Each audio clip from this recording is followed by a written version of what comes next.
Hello.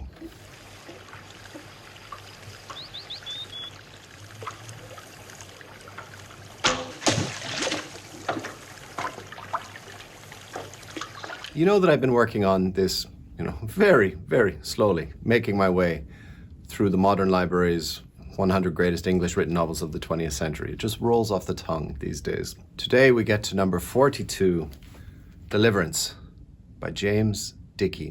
It really is the most manly, macho experience you're ever going to have in English literature, and I only say that with a trace of irony.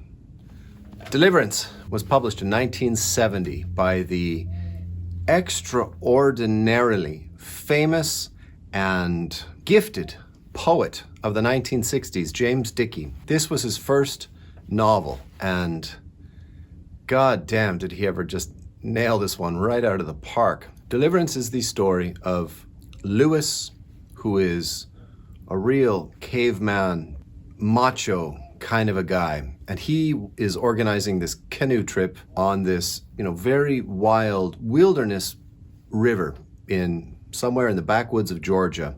And the reason he wants to go on this massive canoe trip is that some company is going to dam up the river, and this whole bit of Georgia, in 6 months' time, it's all going to be underwater because they're building a huge dam. And this is the last time any wild man might get out there to just get this experience on this river, which is soon to disappear from the earth. And he gets in touch with 3 of his friends who he wants to bring along. The first one we meet, his name is Ed Gentry. Now, Ed is the narrator of this story. We are seeing the novel from his point of view, and we see Lewis from Ed's point of view. And Lewis is, he's a fanatic. He ruthlessly exercising. He's a survivalist. He goes out bow hunting and fishing. Bow hunting is one degree of fanatical survivalist. But Lewis is gone to the extremes of he actually makes his own bow and arrows. He builds them. He makes them, which is a whole extra level of crazy. He wants to rely on himself. He wants to do it all himself. He wants to know that if he got out there, he would survive. He's one of those. And Ed we really get to see very, very clearly because it's told from his point of view. So the novel begins with the meeting of Lewis, caveman, and Ed. They meet in a bar, and Lewis is trying to, wrangle him into accompanying him on this canoe trip. And after Lewis hesitatingly agrees, he goes back to his office and he's the owner of this small advertising agency that he has built with his own hands and talent. And this part of the novel is very, very critical to get into the mind of Ed. It's very important to be aware of how he sees the world around him. So when he goes back to his advertising agency, what pleases him the most is that he has built a small advertising agency that does well with the local businesses. He's very pleased with the fact that the advertising that his company produces is not artistic. It's functional. It's what the company wants. It's like advertising without any frills. They do advertising for the local used car lot, and they do advertising for the local grocery store. No frills, meat and potatoes advertising. That really pleases him. And James Dickey spends quite a lot of time going into the mind of the character and how he reflects on the fact that they take on these young graduates from advertising. What's the word? Well, nowadays we call it graphic design, but once upon a time it was just, an arts degree. He hires a lot of young people who are filled with all these artistic, wild ideas about all this modern art that's going on in Europe. And he watches as slowly, usually within a year, these young men go one of 2 directions. They either quit out of frustration that they're producing just very uninspiring advertising for the local businesses, quitting in frustration, or they get hammered down into a very practical way of looking at the world, and they kill that artistic sensibility within them to become 9-to-5 men.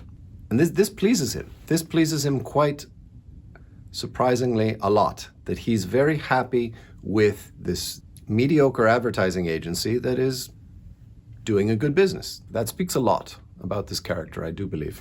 It's so much better that it's being told from his point of view rather than Lewis, the caveman, because then it would just be all, blood and guts and violence and storming the hill. And Ed hesitates. Ed worries. Ed is filled with second thoughts. He has doubts. Like even when Lewis comes to pick him up on the day of the trip, it's 6 o'clock in the morning and he's in bed with his wife and he's thinking to himself, what if I just told him I was sick? I ate something bad and I'm vomiting and I just can't do it. What if I just said that? And instead of this stupid, crazy canoe trip that the goddamn caveman has roped me into, what if I just went out and played like 9 holes of golf? Wouldn't that be a better thing? And he has these very human doubts and hesitations that make him a very palpable character. 2 other their friends go along with him. There is Bobby, who's kind of a chubby guy, and there's Drew. Drew's the one with the guitar. Bobby is a bit of a no account. He's a bit fat. He's the weak one of the quartet. And Drew's the good one. Drew's the salt of the earth good guy because he plays the guitar. However, those 2 characters are not really, I didn't find them to be very, 3D characters. I just felt that there's the chubby one and then there's the good old boy with the guitar. So what happens is they all drive out to this village outpost town. They need to hire 2 fellas to drive their cars from, I think it's Ori to Aintree. It's going to be a 3-day expedition. They're going to be traveling from here. They're going to, end up here in their canoes, and they need some local boys to drive the cars to here to meet them when they come off the river. And I want to read you this passage of when they arrive in this nowhere village in Georgia. Finally, we came to Ori.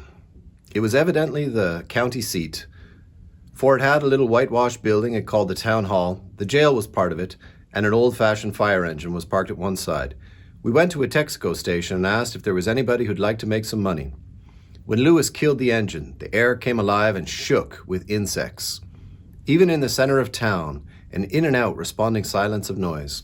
An old man with a straw hat and work shirt appeared at Lewis's window, talking in. He looked like a hillbilly in some badly cast movie, a character actor too much in character to be believed. I wondered where the excitement was that intrigued Lewis so much.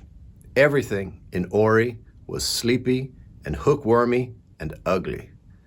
And most of all, inconsequential. Nobody worth a damn could ever come from such a place. It was nothing, like most places, and people are nothing. Like most people and places are nothing.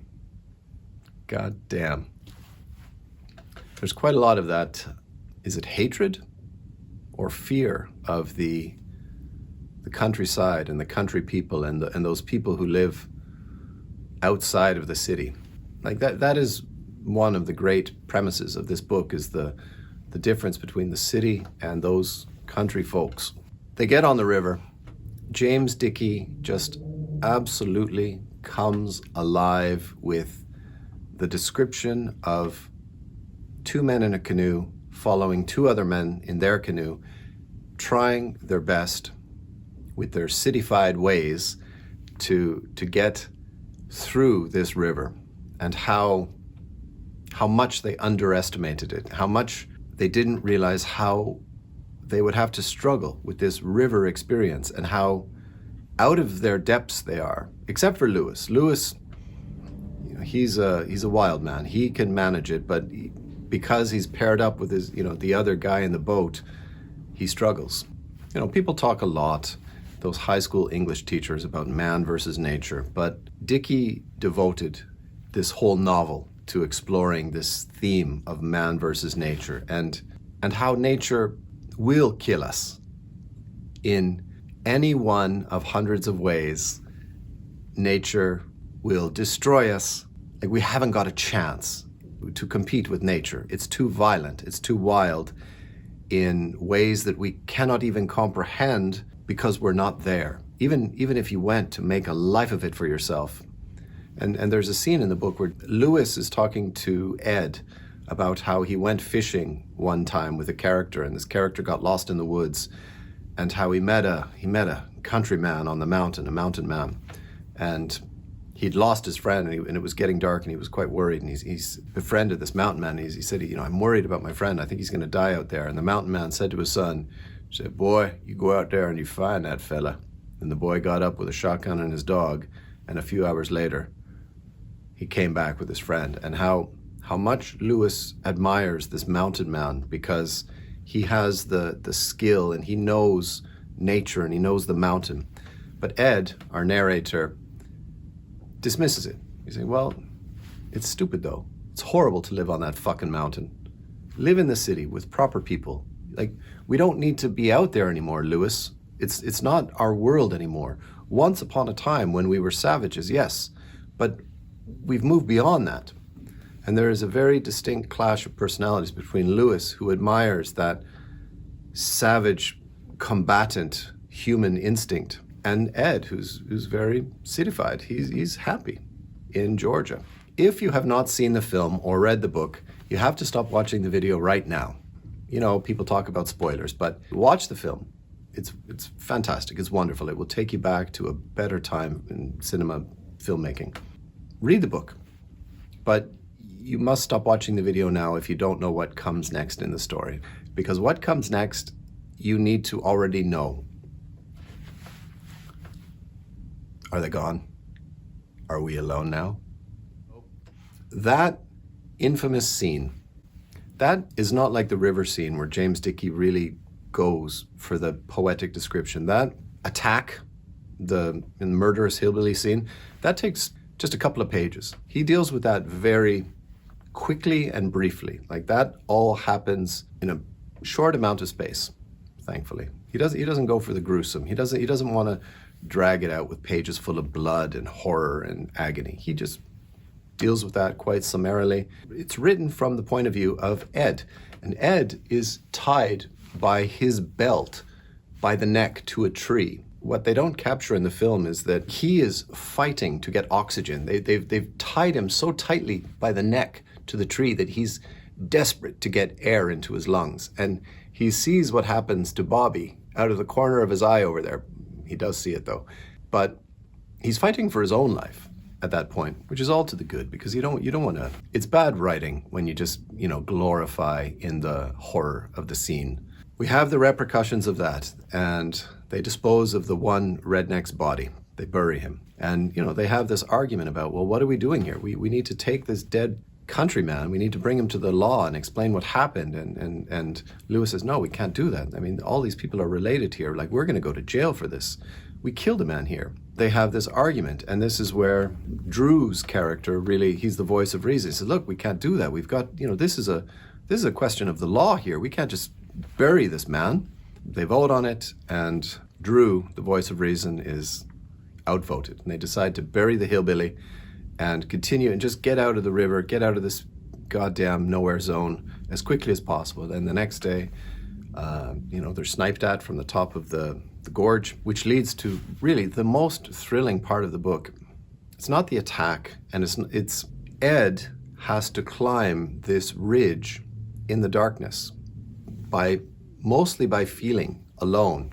And the best part of the novel is when he gets to the top of the cliff and he starts scouting around thinking, all right, this killer is going to come with his rifle tomorrow morning and he's going to try to snipe at us from up here.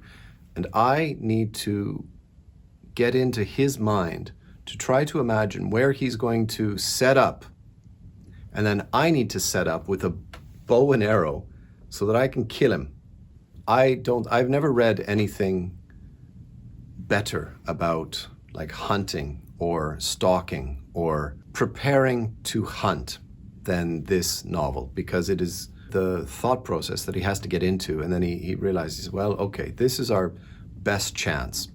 Probably it's, he's going to set up somewhere else. I'm not even going to see him, and he's going to kill my friends, and I'm just going to be up here, and that's it. That's the end of the story, and I'm just going to try to walk out of here. But if I'm lucky and if I'm smart, maybe I'll be able to shoot this guy with a bow and arrow. And it is thrilling.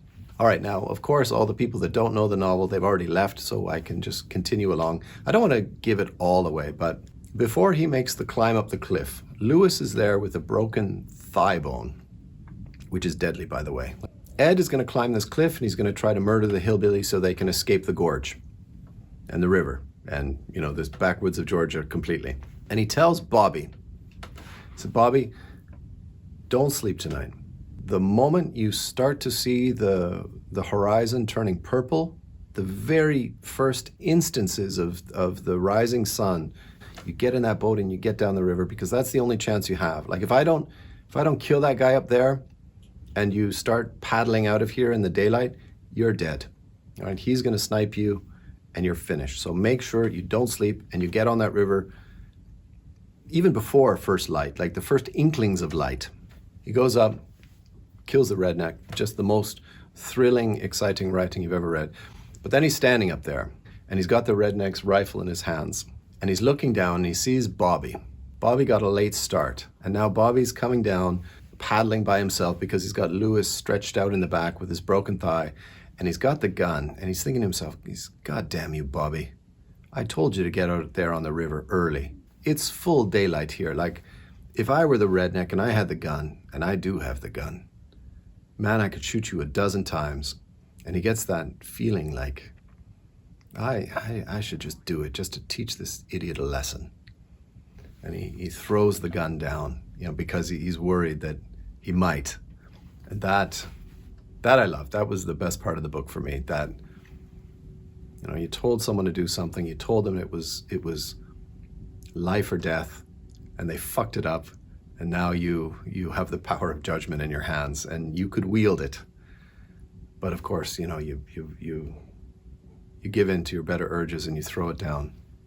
Fantastic writing. And I'll stop there, but it's still very exciting right to the very end. I don't want to say anything more, but once the survivors get to civilization, they still do have to deal with the law and they have to explain how it is 4 city fellas ended up only being as many as there are at the end of the river experience. They have to go to the hospital, some of them, and they need to get their story straight to talk to the police. That is another little bit of excitement right at the end of the novel. Some of them have survived, but will they get away with it, what they've done? James Lafayette Dickey, like one of America's premier poets in the 1960s. In 1966, he was the United States Poet Laureate. It doesn't get any higher than that if you're a poet. Before any of that, he was a soldier and like not a hesitant one. In 1942, he enrolled at Clemson Agricultural College of South Carolina. After 1 semester, he left school to enlist in the military. During World War II, Dickey served with the U.S. Army Air Forces, where he flew 38 missions in the Pacific Theater as a P-61 Black Widow radar operator with the 418th Night Fighter Squadron, an experience that influenced his work and probably just everything else about his life, and for which he was awarded 5 Bronze Stars. 5. That sounds like quite a lot. And this next sentence, he later served in the U.S. Air Force during the Korean War. You would imagine serving in one war would be enough for any human soul to partake in. I did try to find a little bit of information about James Dickey's poetry experience because clearly he was celebrated, lauded. He was a famous American poet. I found this one video, which I will link to down below, that if you would like to hear and see James Dickey reading one of his poems aloud, there's a poem that, yeah, it gave me some feeling when he read it. It's called For the Last Wolverine. And I do recommend you watch this video of James Dickey reading his poem because it's very moving. And he's a very excellent reader. If you're a fan of the film, I actually don't recall the second half of the movie very well. Of course, you know, the famous scene. I don't remember how much of the film really gets into the climbing of the gorge. In the novel, it works extremely well. Nail-biting, edge of your seat reading. if he can't make the climb, they're dead men. So that is his only option. But he also might be a dead man because he just falls off the side of the cliff. Like it is so exciting. But I don't recall that from the film. What I really didn't recall was that James Dickey has a cameo in the film. He plays the sheriff at the end of the film, and I'll end the video with that scene of James Dickey giving his last warning to our narrator, Ed. Don't come back here. Like he is the most threatening presence in the entire film. Let's have the book lottery. A couple of new names in the jar this week. Good luck, everyone. For $5 a month on Patreon, I will put your name into this jar. I'll get a copy of Deliverance and I'll send it to you. A copy of my magazine with my writing. It's not as manly and as macho as James Dickey's writing, but it's mostly about my European experience. Thank you very much for everyone who does support me on Patreon. I really appreciate it. $5 a month, and you get access to my weekly blog where I talk about and complain about everything that's happening in my life, and it's hopefully funny and entertaining for people, as well as you get to see all of the videos early. And you get in here, and there's not too many names in here, so eventually you will hear your name called. I actually have to check. I said I would only do the magazine and the book raffle for 18 weeks or 18 episodes, and I've got to check how many I've done. I think I'm up to 10, so not too much longer. Timothy, John Timothy. I have a suspicion that you've probably read this book already. Timothy is just recently joined on Patreon, and we exchanged a couple of emails, and he told me that he's a collector of first editions, which is fantastic. I wish I had sort of the money and the stability in my life that I could do something like that, but I always know that I'm never going to stay in one place too long, and that one day I'm going to have to pack up all these books. I'm going to have to probably take half of them down to my friend at the secondhand bookstore to be able to have the great luxury to have a collection of first editions. And I think he told me he's fond of Lawrence Durrell. He's a big fan of the Alexandria Quartet, which is how he found my videos. So anyway, thank you. Thank you, Timothy. Get in touch with me. Tell me how you feel about Deliverance, and I'll send you that one. Or if maybe you've been watching the videos and there's another book on the shelves that you would prefer to have instead, I could send you that instead. But if you haven't read Deliverance, I hope that this has piqued your interest. Are looking forward to me sending you a copy, because I love this book. It is just so macho, so manly, so, just going out there with your bare hands and taking on nature and losing, because you're just a man after all. Before you go, buddy, let me ask you something. Don't ever do nothing like this again. Don't come back up here. You don't have to worry about that, Sheriff. Do we have time for a personal story? When I was living in Budapest, the Soviets implemented quite a lot of Soviet ideology into Hungarian society. And one of the things was that all of the young people did some sport. And in the summertime, they would go to a summer camp for whatever it was that you were doing. If you were a canoeist, you would go to the canoe camp in the summer. To have 6 days of just training, and then, just life in the countryside, relaxing, no distractions, no city, no parents, no television, just camp with your other canoeist friends. And even long after the communists and the Soviets, that was all finished, this camp idea still continued to this day. And so I was doing Aikido. I did Aikido for 8 years. And every year we had a summer camp. We went to the countryside. Some people had tents. There was also these little wooden, it's hard to call them cottages, but wooden shelters, I think is the best word, because it was like a roof and a little sleeping area, and that was all you got. And then we would all have to go to the communal canteen, where you had your tray and you went along, and the women would give you your tray full of oatmeal and a big goddamn sausage on the side. And we would train. We would do Aikido for 3 hours, and sometimes we would have weapons training in the afternoon. And that was all we did for those few days. We wore the same uniform every day, and after 4 days, God, it was just stinking. If you've ever worn, hopefully you haven't worn exercise clothes to the point where the body odor in the clothes makes your eyes water. That is not a figurative thing. The sharp stench of several days of body odor can hurt your eyes. It is so pungent and sharp, and we all stank like that. And because we all stank then, it was fine, because it wasn't like one person was stinking. It was all of us. So we kept training in our, communal stink. But there was something so good in it.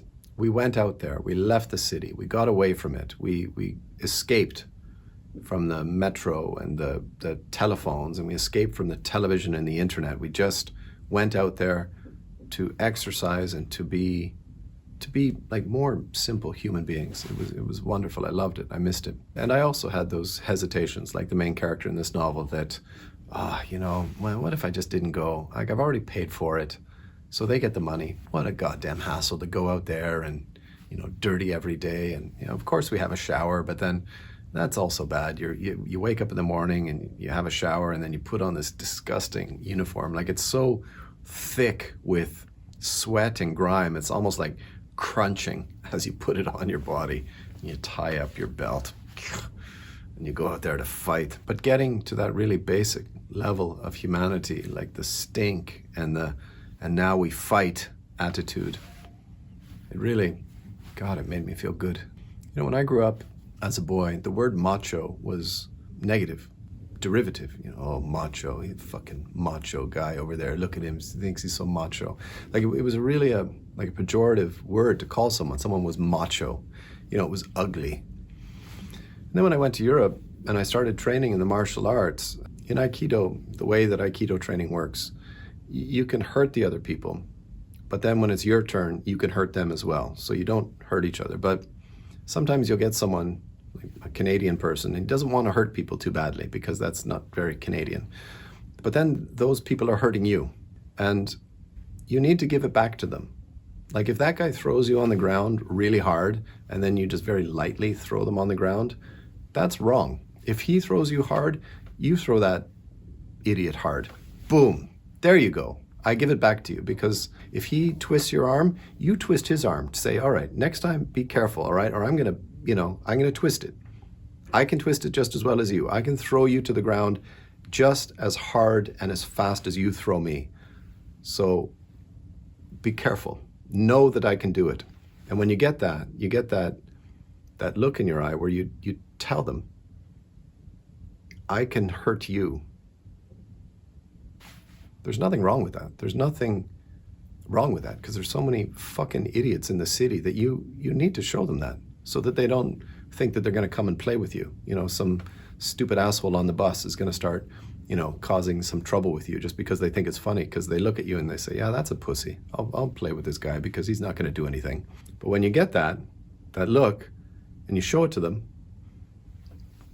they don't want to play with you, because they know that you've got something that you will give back to them. That's important. That there are too many fucking idiots in this world, and there are too many people who will be cowardly. There's nothing wrong with being strong and fighting against the dickheads, because we can't let the dickheads win. So, the nice people, be macho, be a tough guy, because we can't let the dickheads win. All right, thank you very much for watching, everyone. That's great. Take care.